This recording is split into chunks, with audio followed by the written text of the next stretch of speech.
Traveler, Paimon, it's been a long time. Oh, hey, Hoishin! Long time no see! Fancy meeting you here. How's work these days? Thanks to the help of people like you and colleagues like Ganyu, better all the time. But I've been feeling distracted at work lately. I just feel constantly agitated. It's a long story. But my father, he's thinking of stepping down from the Tianshu position due to health issues. Huh? What's wrong with Uncle Tian? Nothing specifically. He's not unwell. He says he's just increasingly low on energy these days.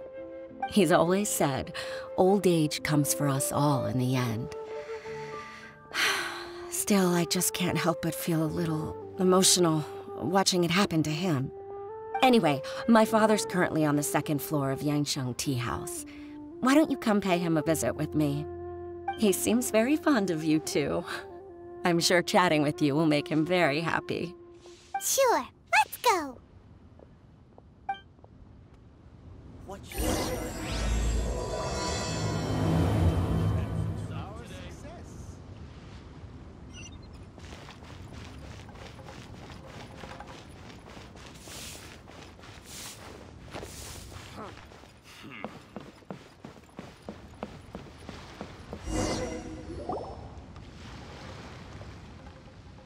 Uncle Tian, we're here to chat with you.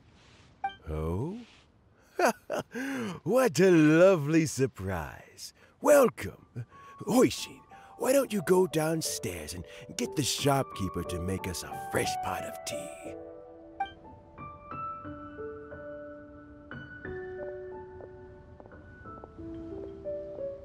I heard that you've been traveling all over the place recently. I would very much like to hear your adventure stories.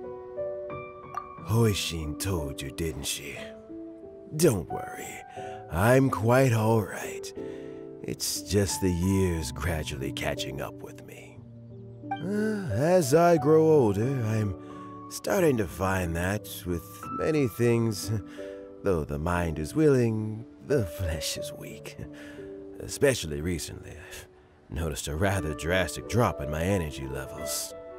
I am still very much in good standing as the Tianshu today. Nevertheless, I wish to pass on the position before my mental acuity begins to decline beyond redemption. How difficult is it to transfer the Tianshu position? Oh, well, you see, the Tianshu is a rather unique position among the Liyue Qixing. Historically speaking, the Tianshu rarely appears in public. We stay behind the scenes, planning and giving advice, so a public selection process would not be suitable. We also want to keep any prospective Tianshu candidates free from influence by outside forces, so we tend to be as discreet as possible in their assessment and appointment. For these reasons, the incumbent Tianshu typically recommends their candidate of choice, and this is then approved by the other Qixing members. So in other words, you pick someone, and then Lady Keqing, Lady Ningguang, and the other Qixing appoint them? Correct. Unfortunately, due to my health, I won't be able to assess every candidate myself. Not to despair, however, because I found someone exceptionally capable to act on my behalf as assessment officer. In fact, I believe you recently became acquainted with her yourself. Oh? Who is it? I'm heartbroken. I thought it might take you a little longer than this to forget all about me. It's Shaylon! Jackpot. Uncle Tian here asked me to assess 3 candidates for him. Fancy joining me? You'll be among the first to get to know the next Tianshu. Might be a good opportunity for you. What do you think? Paimon thinks so so too. It can't be a bad thing to be on good terms with a new Qixing, right? Alright then. Though, I gotta say, Uncle Tian, you say you're into behind-the-scenes planning? My work's of the covert variety too. Don't you think I might make a good Tianshu? Huh? Yelan, you want to be the next Tianshu? I'm not opposed to the idea, but I suspect Ningguang wouldn't let you go very easily after how long you've been working together.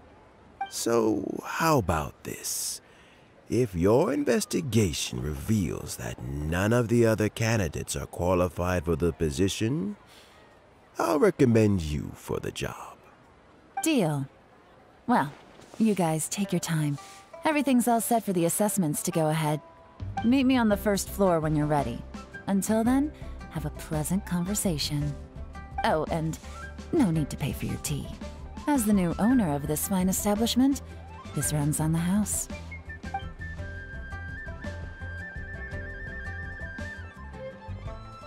You're all set? Uncle Tian seems really worn down. It's like all his energy's gone. Yeah, it may sound harsh, but Uncle Tian is past his prime. He's not cut out for this anymore. So he's recommended 3 candidates. Their names are Qinwei, Mingbo, and Zhi. Qinwei is a wealthy entrepreneur. Mingbo works at the Liyue Ministry of Civil Affairs, and Zhi is focused on study and travel. Try to keep all that in mind. Of course, it doesn't really matter if you forget, since we'll be assessing them at Yuehai Pavilion in a short while. Qianwei, Mingbo, Zhi. Paimon should be able to remember their names, but what does the assessment involve exactly? Let's leave that until we get to Yuehai Pavilion. All right. Heads in the game, people. The stakes don't get much higher than a change in the Qixing. We can't afford to miss anything, no matter how small. Got it. We'll keep our eyes wide open.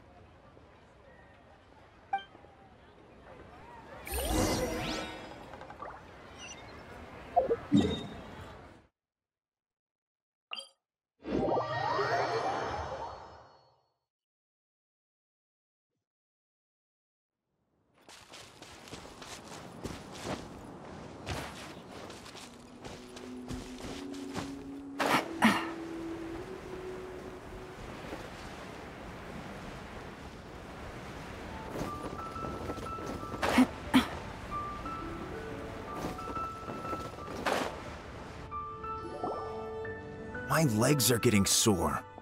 What is wrong with this assessment officer? This is a huge occasion and I don't even get a chair. I've dealt with all kinds of people in my time, but never have I been made to stand while I'm waiting for an appointment. Oh, I mean, I think it's fine. That's called being complacent. If you're happy to just accept the way things are, you'll never be able to change anything in the future. Oh, come on.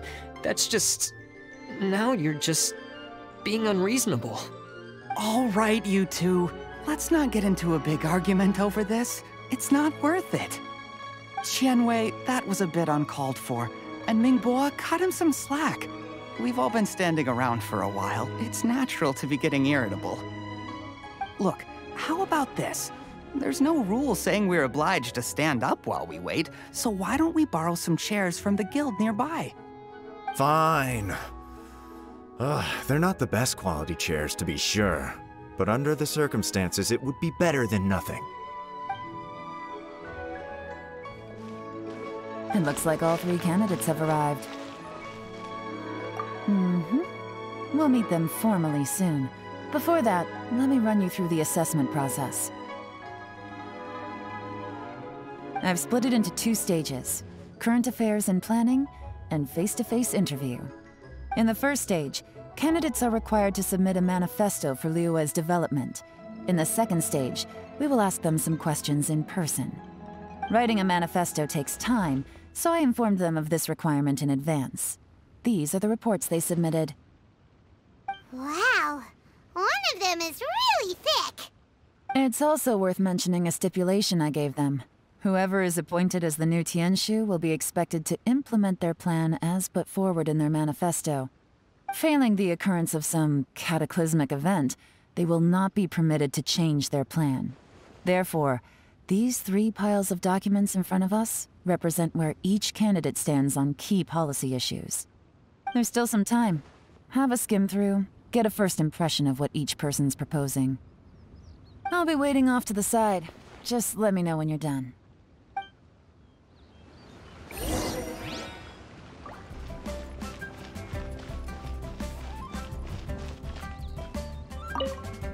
By the way, do you have any idea who the assessment officer is this time? I'm not sure. Me neither. They'd better get someone who knows what they're talking about, though. I don't want some amateur trying to decide my fate.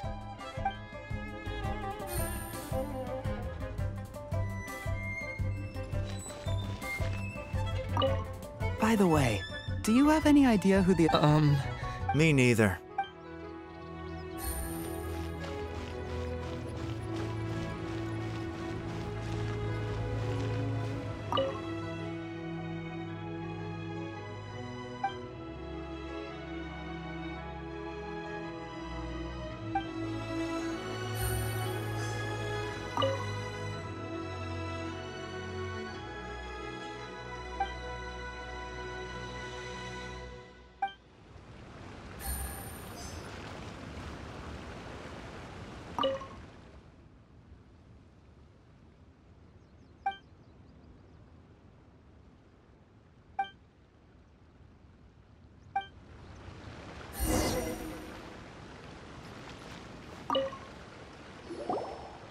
Finished, huh? What did you think? Everyone took it very seriously. Of course they did. They have the chance to be picked as the new Tianshu, so you can bet they're putting their best foot forward. And keep in mind, whoever gets in has to execute their plan as written. Nobody wants to have any regrets. That's for me to know and you to find out. We can talk more after the interviews. We'll see the candidates now. Let's do one at a time. Start with Chenwei. Yes, ma'am.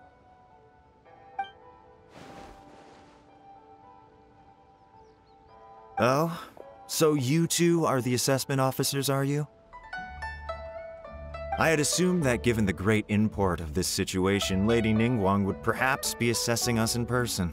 I certainly hadn't imagined I'd be seeing 2 entirely unfamiliar faces.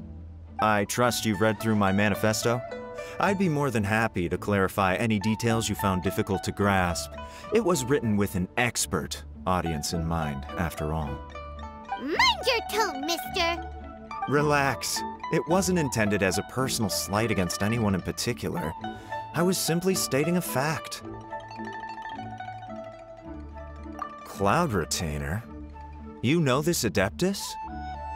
Oh, yes, I remember now. You must be the traveler that people are constantly talking about. With your sterling reputation, you must have a respectable level of erudition. Perhaps you will be able to understand the concepts I have put forward. Although I shouldn't get my hopes up.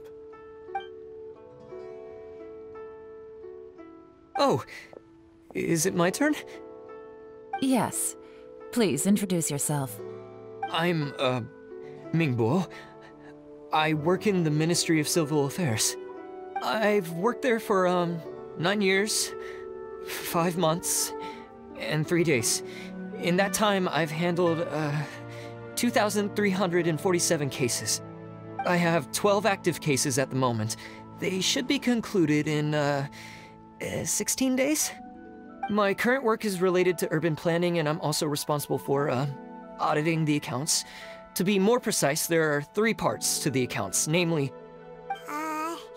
Is it just Paimon, or is he not very good at public speaking? You know what? Let's leave the self-introduction there and move on to some questions. Oh, okay. Sorry.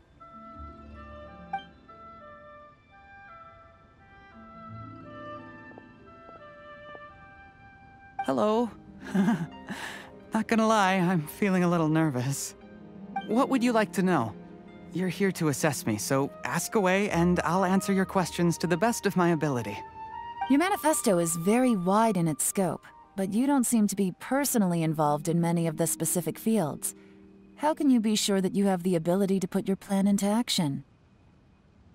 Very fair question. I completely understand where you're coming from. But I'm confident in my plan. I've visited many different places, talked to lots of people with far more expertise than myself, and my manifesto is the conclusion of these efforts.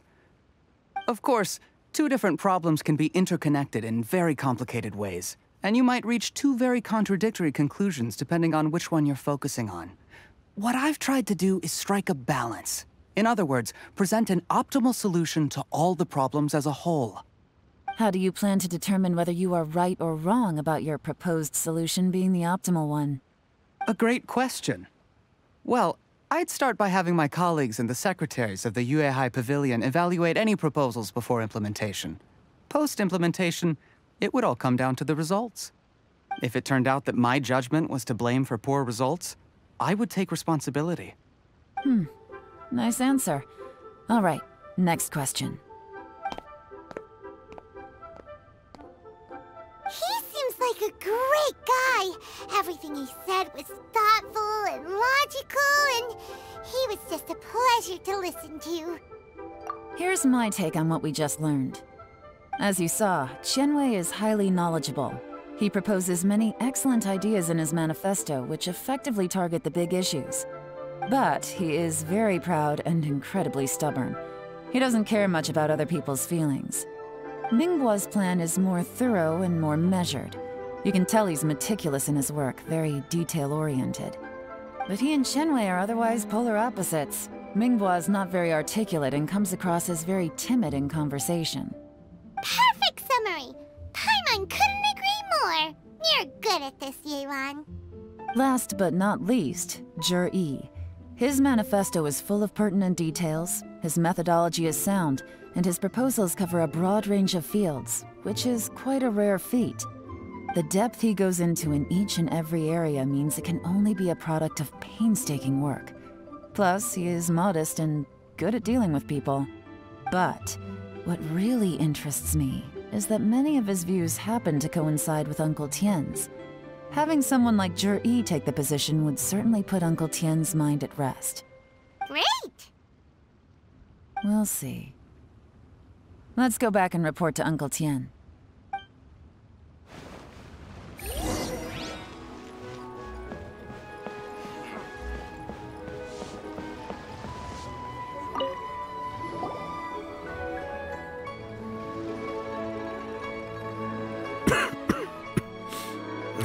I see.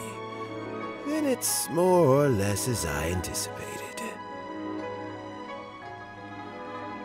All right, then let me ask this. The ideas in Zhi's manifesto are very similar to your own. Is there any particular reason behind this?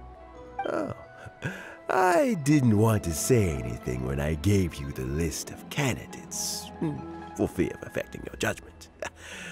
But I can tell you now. Those 3 candidates have all studied under me in the past. It's only natural that they share some similarities with me. But Qianwei went on to focus on his business, and Mingguo has always been occupied with his work at the Ministry of Civil Affairs. Of all of them, Zhi was with me for the longest duration. Whoa! So how did you get to know them all, Uncle Tien? Qianwei was referred to me by an old friend. Mingguo came to my attention in the course of my work, and as for Zhi, that was pure happenstance.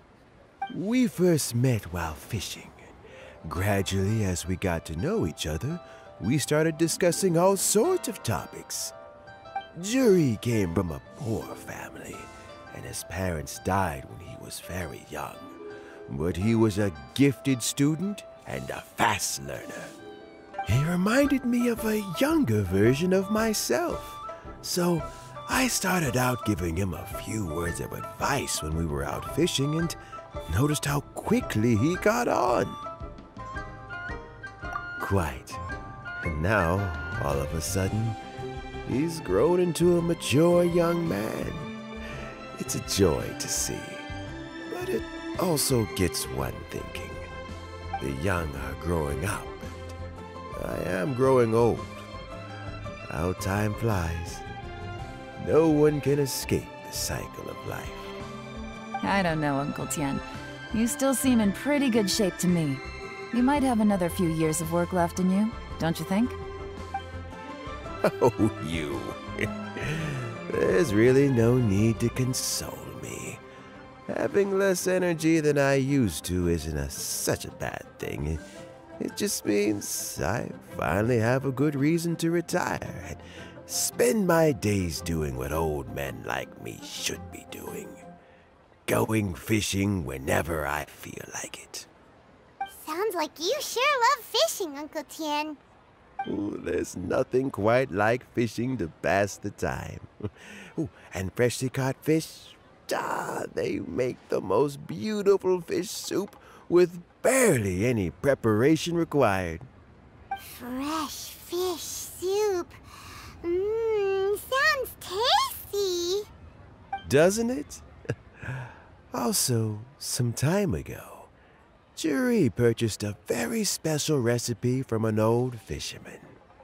When we've been fishing recently, Juri always brings some extra ingredients he prepared in advance. The addition of these makes the soup taste even more wonderful. That flavor makes for a fond memory. But at my age, who knows how many more chances I have left to taste it again. Oh, can Paimon come next time too? Paimon really wants to try it. Let's get back to the matter at hand. Uncle Tian, we've reported back. Do you have a verdict? I appointed you as the assessment officer, and I trust your judgment. Had you not asked me why Juri's ideas were so similar to mine, I was not going to mention my history with any of them. This decision must be guided by what is fair and right. Please disregard all other considerations and make your final decision only after a thorough review of each candidate's talents and capabilities. Remember, you must be thorough. Understood. Come on, let's go talk somewhere else. Bye-bye, Uncle Tian. Look after yourself.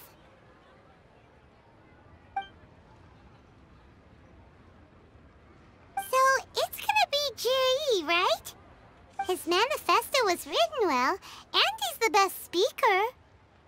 Easy. Let's not rush. There's no time limit for this assessment. Huh? So, are you gonna give them more tests or something? No, nothing like that. The assessment itself is complete. But let me give you a word of advice. Things are not always as they appear. The biggest no-no in intelligence work is to only get information from the person of interest themselves. The truth is almost always hidden beneath many layers of deception. You have to get information through many different channels. For example, Wenyuan, Shanghua. Yes? Lady Yelan, what are your orders? Ugh! Who are they? Where did they come from? Did they scare you? These two are Wenyuan and Shanghua. They work for me. As my trusted assistants, they are always standing guard nearby. They also perform various assignments as required. Shanghua is a business expert who gets his information by trading. Wenyuan relies on word of mouth. And there's also Upei, who's not here right now. That meathead must have been out there on sea surveillance for some time now. Is he all right? I seem to remember that he can't swim. Nothing can take that guy down. Certainly not a little wind and waves. Shanghua, visit all the commerce guilds and look into Qianwei's background. Wenyuan, go to the Ministry of Civil Affairs and look through Mingbo's work files. Yes, ma'am.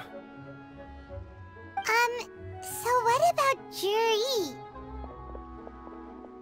Juri, well, obviously as the most promising candidate, we will be investigating him ourselves. Let's go to the docks first. Lots of people passing through there. You can find out all kinds of things. If we're looking for information, why don't we try talking to Bulai, the owner of Wanyu Boutique? He does business at the North Wharf. Maybe he has some news for us. That's actually not a bad idea. Let's go and ask him.